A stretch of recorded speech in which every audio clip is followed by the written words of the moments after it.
Hey guys, what is up? I already got comments on my intro video asking about wholesaling and how they can get started and what all needs to be done for that process. So this week I'm going to start the wholesaling series. This is going to be an intro into wholesaling and what all's involved and all the steps along the way to get started. So let's dive right in and see what wholesaling is all about.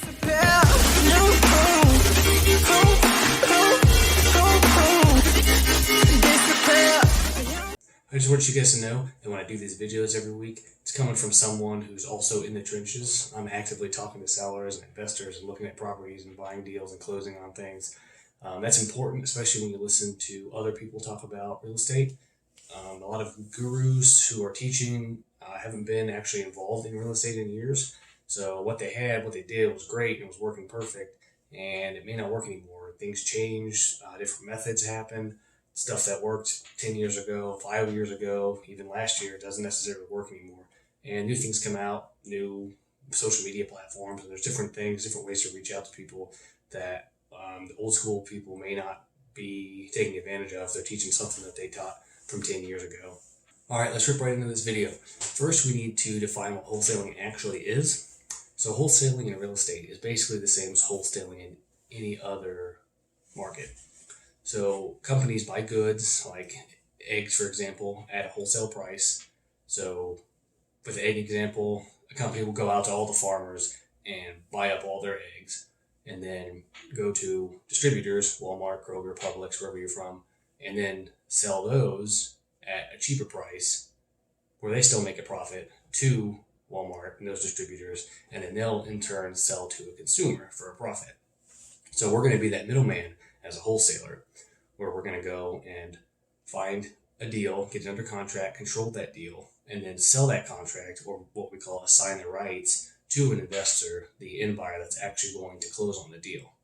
So it's a great way to get fast cash without having to use any of your own money or credit, and then you can get the capital you need to start flipping a house or buy a rental or whatever you need to do with that profit. Also, since you're not using any of your own money, you can, in theory, do unlimited of these deals and just keep getting deals under contracts and have many of them going at the same time. One of the first things you need to do is define your market that you're going to work in. A great area to start is around where you live. I personally don't like to work in what we call war zone areas. And those areas are where the drug activity happens, shootings, murders, high crime areas. Now, I do know a lot of people that specialize in those areas simply because everybody avoids them.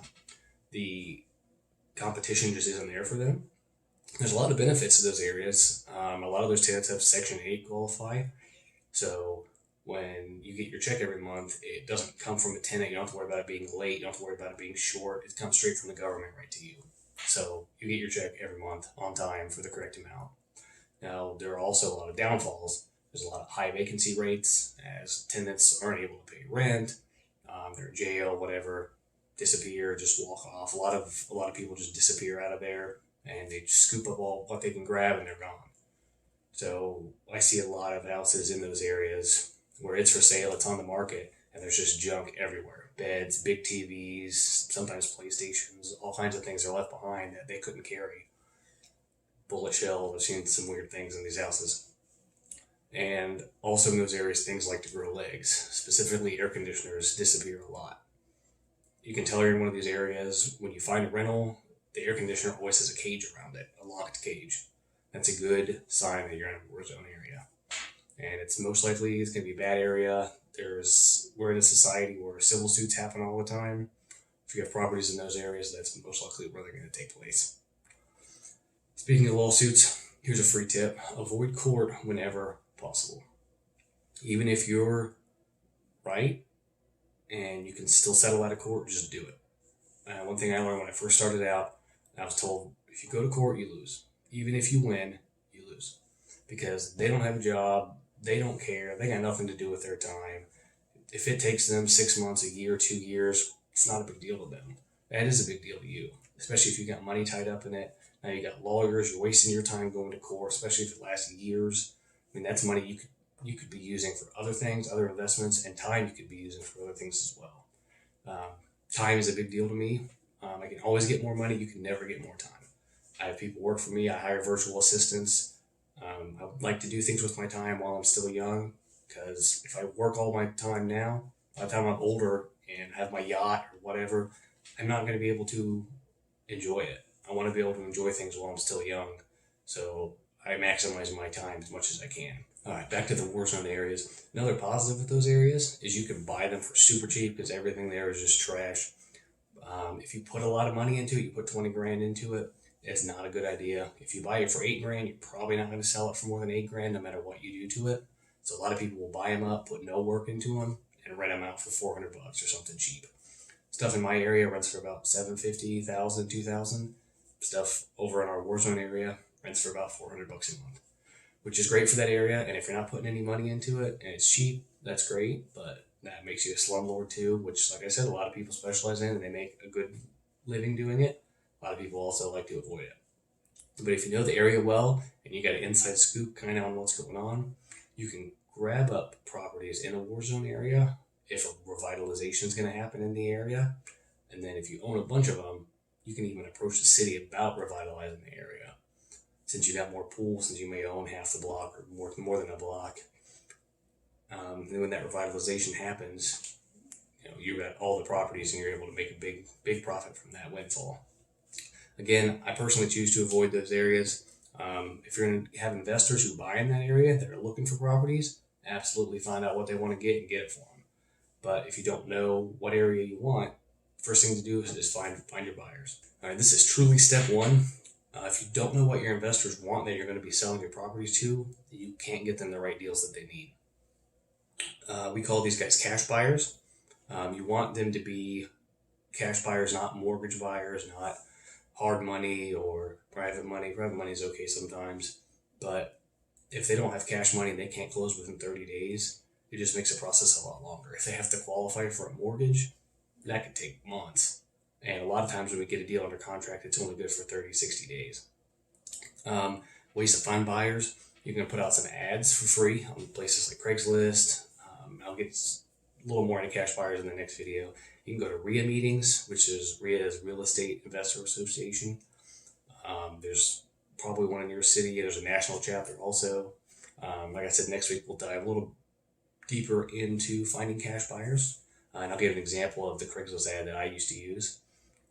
So once you get started, then you can start getting responses in. Make sure you call these people, take them out to coffee, take them to lunch at Panera, get in front of them and find out where they've bought, what they've bought, where they're currently buying, exactly what they're looking for, how much money do they need to make on the deal, what's their range for their purchase price, what's their range for rehab if they're buying fix and flips, what's the range for the sale price after that's done. We call that the ARV, which is the after repaired value. Once you know what they want and where they want it, go and get it. Now remember, we need to find deals that are cheaper than retail. So what you might hear that referred to as finding a deal or a property that's getting it for pennies on the dollar. So 70 cents for every dollar. So $100,000 house for $70,000. So basically you're paying less than the retail price. So we find these deals by approaching what are called motivated sellers. Now, a homeowner becomes a motivated seller when they're willing to sell their property at a favorable price or with favorable terms. And we can get into the terms later. So most of the time they need to sell their property fast, and it's because of things like divorce, probate, estate, foreclosure. So we're able to help them sell their property so they don't lose out completely on everything. So the deal that we're going to give them, foreclosure for example, is going to be better than what they would get from the bank, which the bank's going to take it and give them nothing. So if they have a $100,000 house, and we give it to them and we give them $70,000, that's a great deal for them, and it's a good deal for us. So the main goal is to help people out, and that's why I love doing this so much. I mean, the money's great, but helping people gives you a certain feeling that no amount of money or drugs or whatever it can actually give you. I like to do something special at the end of the year. If they pay their rent on time, buy them a new stove. I can get a new stove from a thrift store for $100. It works great. Replace some parts in it, whatever needs to be done. And that's a big deal to someone that doesn't have a stove. Or a $100 gift card to Walmart right before Christmas. That's an awesome deal. Let's get gifts for their whole family. So just little things like that, keeps me from having to go chase them down for money, go knocking on their doors, or sending them to collections, and then I get it on time for the right amount every month. No big deal. Cost me a couple $100, so what? Saves me that time, again, like I was talking about earlier. So The following week, we'll talk a little more about strategies for finding the deals from motivated sellers and how to approach them for that. All right, step 3 is going to be to actually get the deal under contract. So we're going to find a deal that we can get for less than it's worth. Most of the time it's going to be because it's a distressed property, which means it needs work, fix or flip or rehab. So we need to get an estimate on the work to make sure that it's still a good deal after the work gets done. So we're going to find a construction company, contracting company that gives free estimates. Or if the buyer has one, because you should already have a buyer lined up, see if you can use them. I'll kind of guarantee them work to get an estimate. That's always a great way to get things done. So if it's free estimate, don't worry if they give you an estimate and you end up not buying the property. There are hundreds of contracting companies in your area. Find another one. There's plenty out there. So get an estimate on the repairs. Once you have the data for everything, it's a simple formula. So the purchase price needs to be around where your buyer tells you he wants it to be. Repairs need to be in the area where he tells you he wants it to be. And the ARV needs to align with that as well. Once you have those numbers, any extra money will be your fee on the deal. So the formula is going to be purchase price plus repairs equals their all-in cost. And then the ARV you're going to find from what we call comps or comparable sales in the area. So if you've got a 3-bedroom, 2-bathroom house that's 2,000 square feet, and there's one right next door, if you're in, like, say, a cookie cutter neighborhood, right next door, same square footage, same 3 bedrooms, 2 baths. If it sells for $95,000, your ARV is going to be $95,000. Of course, you want to get a couple different comparables in the area. You want to stay within the zip code. It needs to have the same, close to the same square footage, same number of bathrooms and bedrooms, and it needs to have the same siding. Where, a vinyl house is not going to be worth as much as, say, a brick house. So I'll show you how to do comps, in a later video. Otherwise, this video would take forever. So the formula for that is purchase price plus repairs equals total cost. And then, so for example, say your purchase price is $50,000.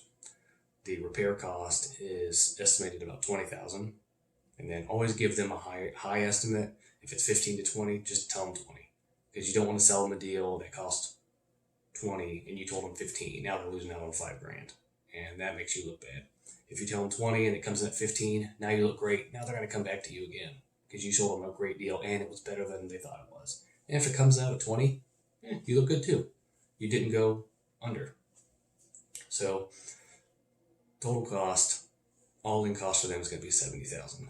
Now, if we check the area and we find out ARV is 95, that's great. So we could sell it to the buyer for 75, and then they'll still make 20, and you make $5,000. So we find that out.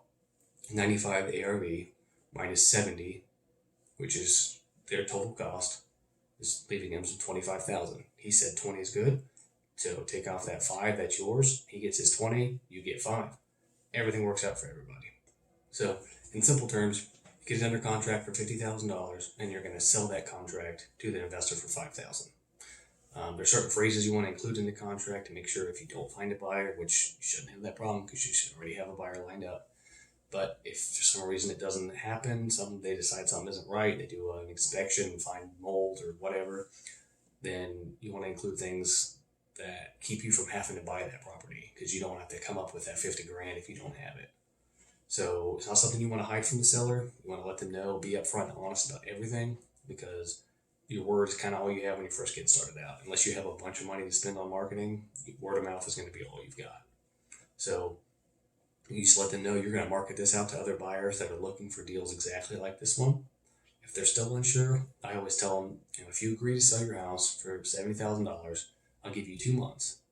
And then if you find a certified offer from somebody else and you give me a copy of it, I'll release you from the contract and you can go with them if it's a better deal. So, it's a good deal for him, right? He's got 2 months, or maybe he doesn't have 2 months. Maybe he's only got a month. Let him know he's got till the end of the month. And if they got those 2 months, it gives you 2 months to find a buyer if you don't have one lined up. Or if your first buyer says, hey, I'm going to pass on this one, or I got another project going on. You should have more than one lined up. But if you don't, for whatever reason, you can market it. Put it on Facebook. Put it out anywhere. Put it online somewhere. Put it on Craigslist. But once again, if you did step 1 properly, you should already call your buyer, and he should already be signing the documents and getting ready to close. So, again, we'll go over that in more detail coming up in the series. After that, close on the deal and go and cash your check. So that's the basic process on a wholesale deal, start to finish. Again, next week I'll go over step one, building your buyer's list. And once that's uploaded, you'll be able to check that out over here. All right, guys, let me know what you think. Again, on this one, I'll respond to the first 1,000 comments that I get. Also, make sure to hit the like if you learned something. And if you haven't already, be sure to subscribe with notifications so you don't miss out on the next video. Thanks.